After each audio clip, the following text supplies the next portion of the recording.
65 वर्षे होते। त्यांच्या आयुष्याचा जर पाहिलं तर अखेरपर्यंत खंडेरायाची अखंड सेवा केली।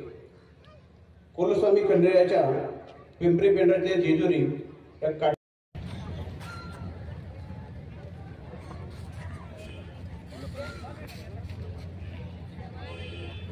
स्वर्गीय बबन देवराम कुटे यांना ग्रामस्थांच्या वतीने आपल्या पिंपरी पेंढार गावचे माजी उपसरपंच आणि मळगंगा देवस्थान ट्रस्टचे नवनिर्वाचित अध्यक्ष सन्माननीय किसनशेठ नानाभाऊ कुटे यांना विनंती आहे की आपण स्वर्गीय बबन देवराम आपल्या पिंपरी पेंढार गावामध्ये गेली 8 दिवस खंडोबाची कथा या कार्यक्रमाचं नियोजन 5.5 महिन्यापूर्वी केलं आणि आज या कार्यक्रमाचा 8वा दिवस 25 तारखेपासून तर 31 तारखेपर्यंत जे नियमानुसार आणि एक ठरल्याप्रमाणे आपण प्रत्येक वेळेला हा कथेचा कार्यक्रम यूट्यूबला पाहत असतो, माध्यमांतून पाहत असतो,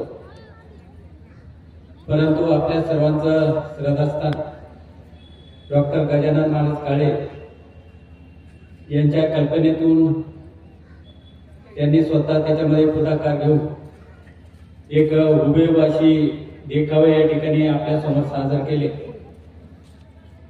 आणि आतापर्यंत पिंपरी पेंढारच्या इतिहासामध्ये जे कार्यक्रम झाले त्या कार्यक्रमाने खरं तर सुवर्णाक्षराने लिहावा असा साध्य झालेले कार्यक्रम हजारोंच्या संख्येनं महिला असतील, पुरुष मंडळी असतील, तरुण मित्र परिवार असेल किंवा इतर गावातील भाविक भक्त असतील, या काही वेळेला 3-4 हजार लोकांनी या ठिकाणी उपस्थिती दाखवायची आणि हे करत असताना रात्रीच्या 11-11:30 वाजेपर्यंत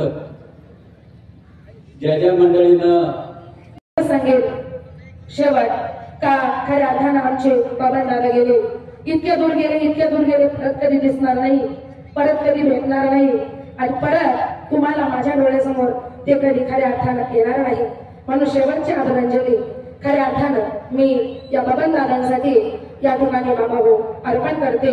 का गेले दुरी दिगंतरा पुन्हा येणे नाही घरी, बिजला हो नंदा दीप कशी जाऊ मी मंदिरी, लाडका माझा भाऊ वाट पहा ते कैवारी, माझा भाऊ राया गेला झाली उदास पंढरी, भोळे बबन दादा गेले झाली उदास पंढरी, श्रद्धांजली देता थरथरे माझी काया, राहू दे रे माझा भाऊ मोक्षपदी दिलराया।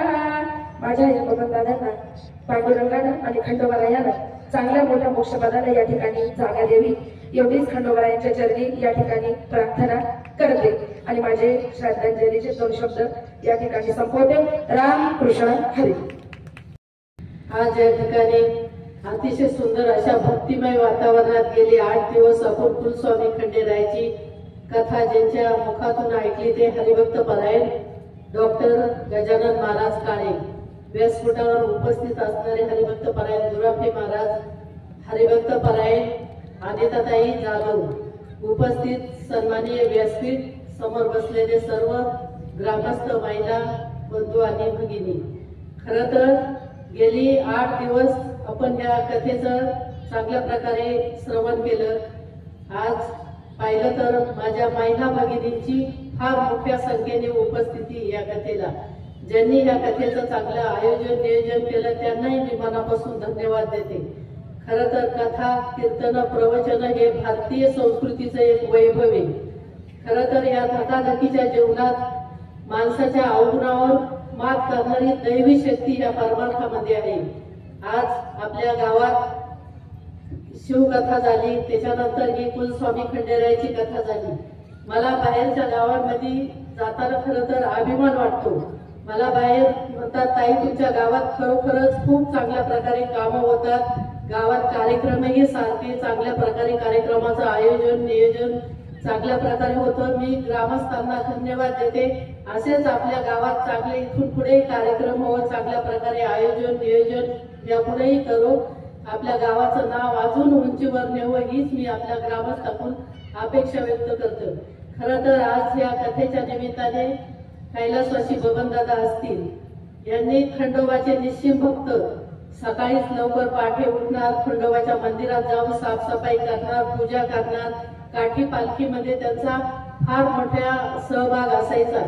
आज त्यांची ही उतराई होण्यासाठी त्यांची भगिनी असेल हरिभक्त परायण आणि दादा जाधव यांनी त्यांच्या याच्यातून आपल्या हा रथाचा लोकार्पण सोहळा या ठिकाणी संपन्न केलाय. खरं तर बहीण भावाचं प्रेम कसं असतं त्यांनी त्यांच्या आता आपल्या भाषणातून सांगितलं. खरं तर रक्ताच्या नातेपेक्षा मानलेली नाती कशी श्रेष्ठ असतात हे आपल्याला सांगितलं. त्याबद्दल मी या बबनदादांना, या बबनदादांच्या मुलं असतील त्यांचंही सामाजिक कामात गावाच्या नेहमी सहभाग असतो. त्यांची मुलगी असेल आज मुंबई सारख्या ठिकाणी महाराष्ट्र पोलीसमध्ये चांगल्या प्रमाणे कार्यरत आहे. आज या कार्यक्रमाच्या निमित्ताने मी सर्व आयोजक नियोजक असतील वारकरी असतील, आज अनिताताई एक चांगल्या प्रकारचं काम करतात. आज त्यांच्या वारकरी संस्थेतल्या सर्व मुली आपल्या कार्यक्रमाची शोभा वाढवण्यासाठी त्यांनी आणल्या, त्याबद्दलही त्यांना धन्यवाद देते. ताई खरोखरच तुमच्या हातून ही येणारी नवीन पिढी चांगली घडती. या येणाऱ्या नवीन पिढीला खरं तर काळाची गरज आहे. येणारी नवीन पिढी अशीच चांगल्या प्रकारे आपल्या हातून घडव हीच आपल्याला मी शुभकामना देते. आणि डॉक्टर काळे महाराज असतील यांनाही असे चांगल्या प्रकारे कथा खूप चांगल्या प्रकारे 8 दिवस चांगल्या माध्यमातून खरं तर उभे देखावे दाखवून सादर केली, त्याबद्दल त्यांनाही धन्यवाद देते. आणि बबनदादा यांना भावपूर्ण आदरांजली अर्पण करून थांबते. जय हिंद, जय महाराष्ट्र.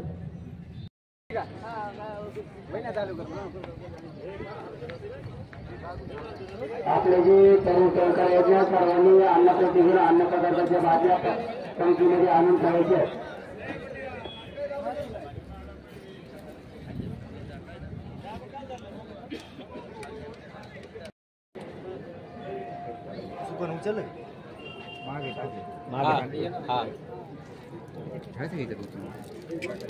सुबा ते सुकार हात म्हणते ना सुकार त्याच्यामुळे गाठ लावून लिंबवाला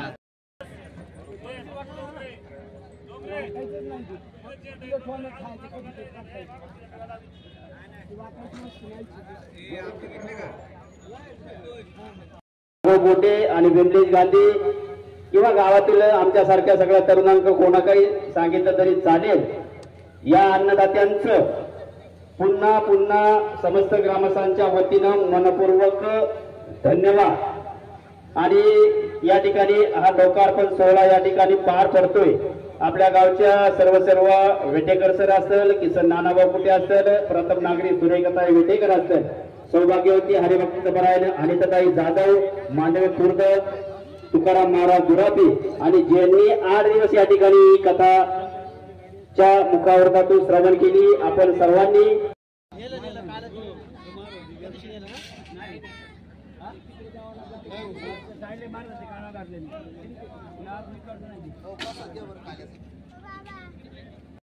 कोणी योगदान दिलेलं असेल त्या सर्वांचं समस्त ग्रामस्थांच्या वतीनं मनपूर्वक धन्यवाद. या ठिकाणी लोकार्पण सोहळा पार पडतोय.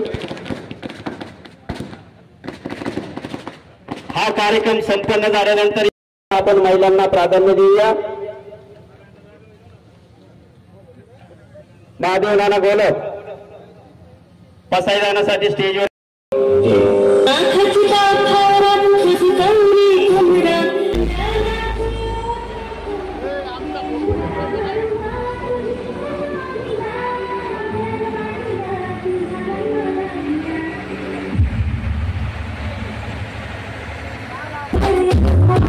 Hey,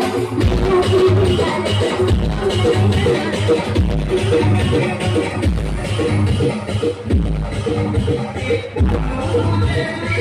you.